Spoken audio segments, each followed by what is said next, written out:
Welcome, everybody. Thanks for coming by.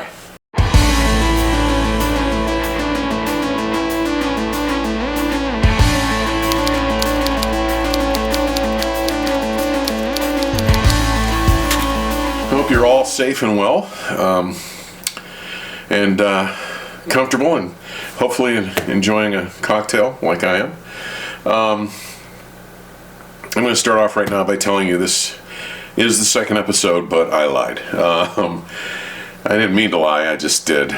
This is not going to be a video tour of my system. That's coming, don't worry. That's coming. I think it's important, it will come. But because so much of the motivation behind what I'm doing and why I'm doing it is because of the music, I thought I'd take you into a part of the world that about music that I've been working on, and actually I've called it Guilty Treasure. So the first Guilty Treasure article I wrote was back in 2005. I think it was issue 12 of Positive Feedback Online. But I should probably explain what I mean by guilty treasure. So many people say that they use the term guilty pleasure. Okay, and I think they use it because they're embarrassed or in some way not really proud of whatever it is they're discussing when they talk about a guilty pleasure, whether it's a TV show or music or a movie or whatever. So I've changed it up a little bit. I call it a guilty treasure for two reasons. First of all, the treasure part. To me, what I'm going to be talking about are gems. They're absolute precious finds. They are worthy of you seeking them out, hunting them down, going beyond and really hunting these things out to find them. I use the word guilty in front of it, I guess because some of the stuff I'm going to talk about may not be considered music, whatever the hell that is, serious music. I'm just saying. So tonight I'm going to start this series on Guilty Treasures with a recording of Beethoven's Ninth Symphony. That may come out of left field for some of you, but that's where I'm going. It's an important recording to me. Many of you may know that the 1942 Wilhelm Furtwängler recording that was made in Berlin during Hitler's reign is considered by many to be the finest recorded performance of the Ninth. Okay, well, I had it on vinyl. I have it on CD if I need to reference it. I sold the vinyl to somebody who really loved it and enjoyed it, so they got more out of it than I would have. Here's the thing for me. First of all, in 1942, it was a mono recording. And secondly, there's so much distortion on the original that I don't find it pleasant to listen to. Every crescendo, every time it gets to any kind of a peak, it's fuzzy, grainy, distorted. It's not pleasant to listen to me. You listen to it for yourself. It's a great performance, I get that, but I have difficulty listening through the problems to hear the performance.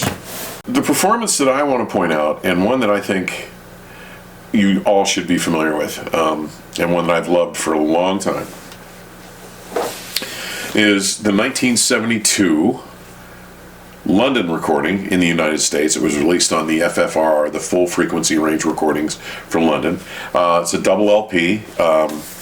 This came out, like I said, in 72. I don't think I picked it up until I was in photography school in Pittsburgh, so it was probably 75 when I found this record. It was also released in Europe on the Decca as a Decca Jubilee boxed edition. Really nice set. Two records, just like the U.S. London. Nice box, really nice. Very good recordings, or very good recording. They're good pressings. They're both quite good. But the one that speaks to me, the one that really speaks to me, is the 1981 Mobile Fidelity half-speed release. This is, by the way, this is a promotional copy, which probably means it was an early stamper and an early pressing. So I think it's. I have a couple copies of this in this release, but this is the promo. But the reason I like this particular recording or this particular pressing is that it is the quietest, the most dynamic, the most timbrally correct, the most engaging, because of all these other things, performance, recording of this record I've heard, and I've heard a couple different versions of this. It's fabulous. I will tell you, it's not cheap anymore. Well, it depends. I've gotten copies of this for friends for about $50. A buddy of mine ordered one that was still sealed. It was $150. So, I mean, that's a lot of money for some people, and I get that you don't want to do that. And to that end, I've got an answer for that at the end of the video. I'll explain how you can all hear this right now. But anyway, great recording. A couple of things about Ludwig van Beethoven. The maestro was born in Bonn, Germany, but he spent most of his time in the Vienna area doing his recordings. And in 1800, he released his first symphony, Symphony No. 1. Coincidentally, that was the same time that Napoleon Bonaparte had just ascended to emperor in France.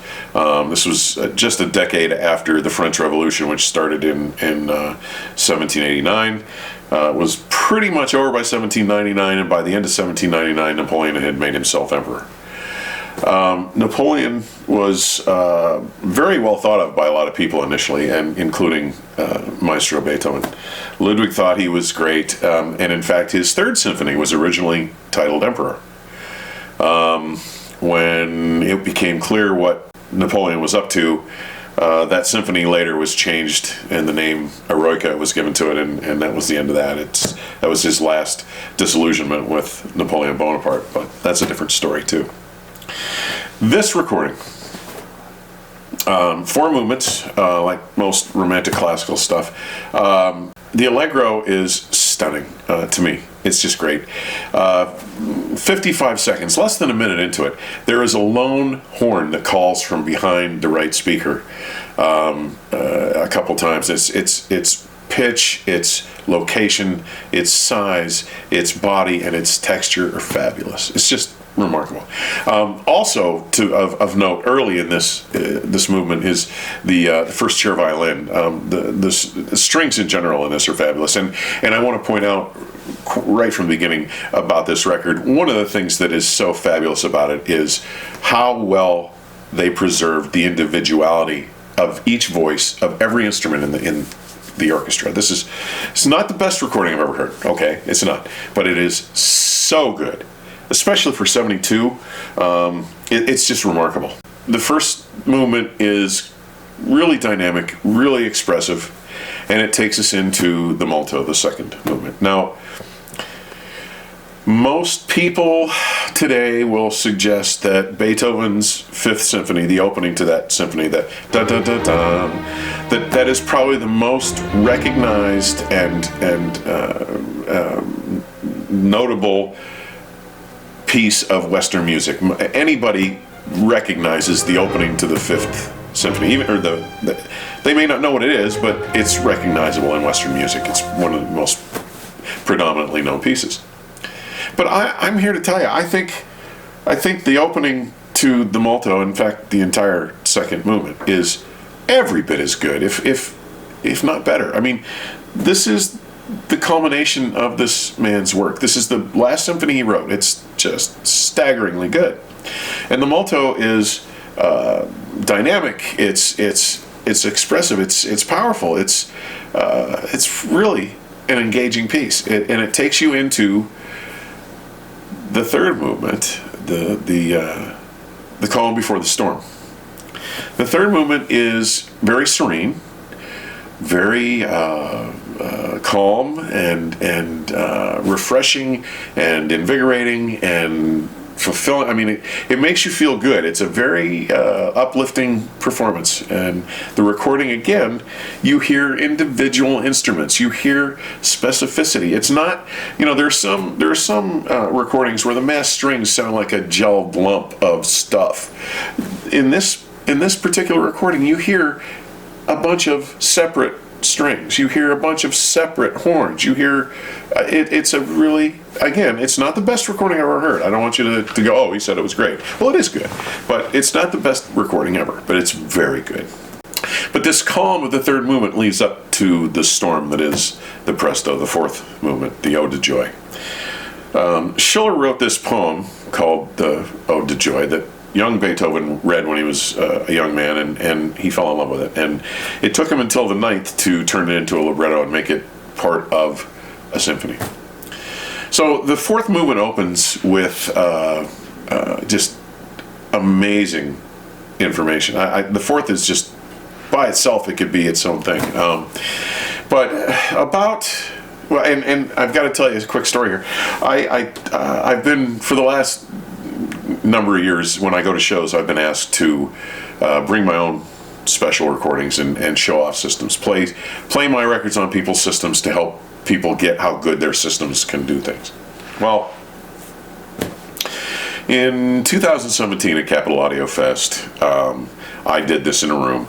The room it's the best room on the entire show tour, the annual show tour. It's 50 feet by 50 feet by 10 feet. It's got an angled ceiling with acoustics tile. It's in Washington, and it's at the Capitol Audio Fest. There was about $2 million worth of gear in this room, and I put on this fourth movement. Now, at about 6 minutes, 45 seconds in, somewhere in there, just before 7 minutes, the bass voice comes in, and I know it. I've heard it a million times. I know it intimately. I know when it's going to come in. But it was when this guy started singing in this system, in this room, on this recording, it was so visceral. It was so powerful. I bolted from my seat, and profanity just fell out of my mouth. I had to apologize to the group because the F word flew out of my mouth. I was like, oh my God, this is amazing. Anyway, but the performance, the man is literally created in a sense where you could believe he's physically standing and could reach out and touch him. That's how good this recording brings it back on the right system. About 10 and a half minutes into the fourth, there is a period where everything goes dead silent. And then it starts up slowly with timpani and cymbals and triangles, and then strings and things. And it gradually, for about a minute and a half, a minute 45 seconds, builds to a crescendo that's powerful and fabulous. The bass, and I don't mean the bass instruments, I mean the bass performance in this part of the recording will shake the room. If the system can do it, it's amazingly powerful, and the power that it presents with the message of the music is fabulous. Then again, towards about, I don't know, a little around 20 minutes in, just before the four soloists lead us into a crescendo with the chorale that takes us into the climax, the fourth movement, the end of the Ninth Symphony. These four voices are standing across the stage, individual. They're separate and unique.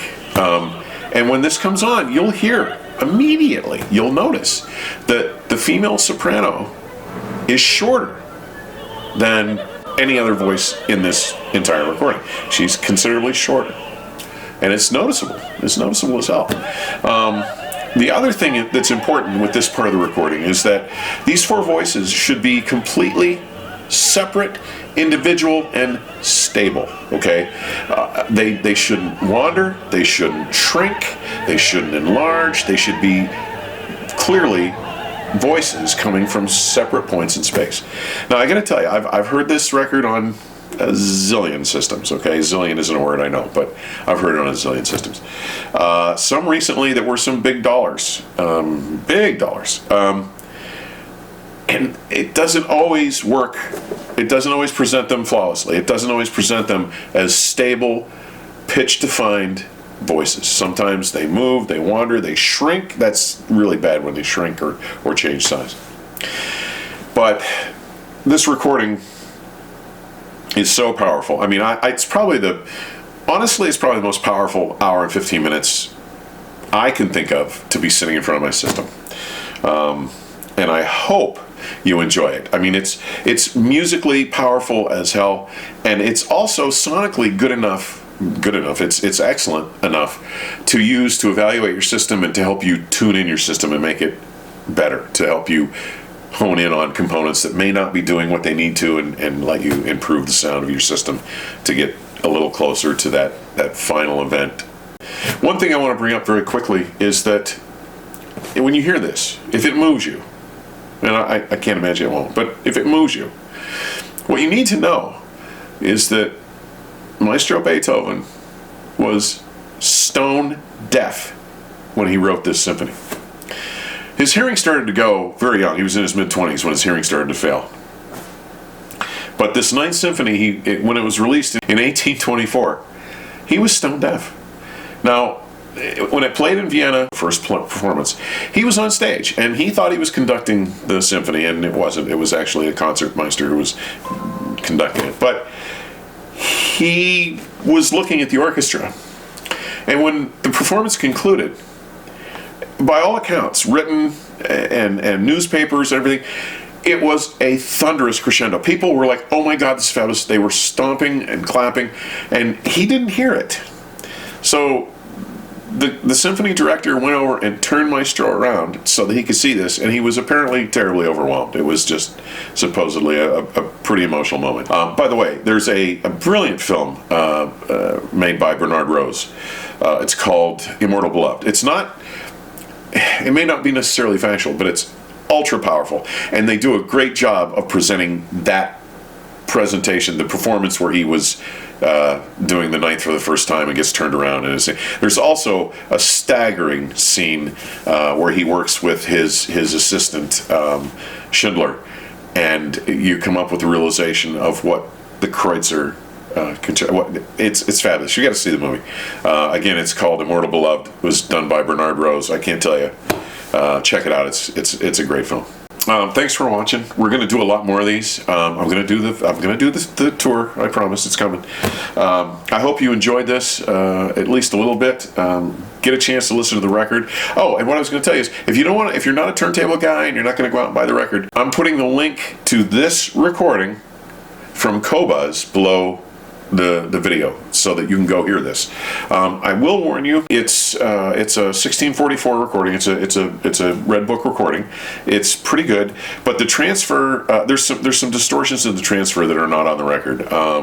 Even the first CD that I bought of this record has the same, or of this performance has the same distortions in it. That part I mentioned where the bass voice comes in at 6 minutes and 45 seconds into the fourth movement, there's some distortions in it that are unnerving, but it's still worth listening to. I will tell you, if you have the ability to play records and you can find this, seek out the record, because it is even better than the digital copies. If you don't know what Qobuz is, somebody mentioned to me that they hadn't heard Qobuz. I'm like, what the hell?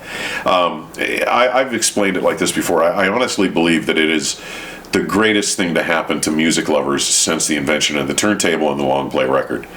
If you can't find it on Qobuz, it'll be there soon. They don't do any MP3s. It's all at least Red Book quality, CD quality.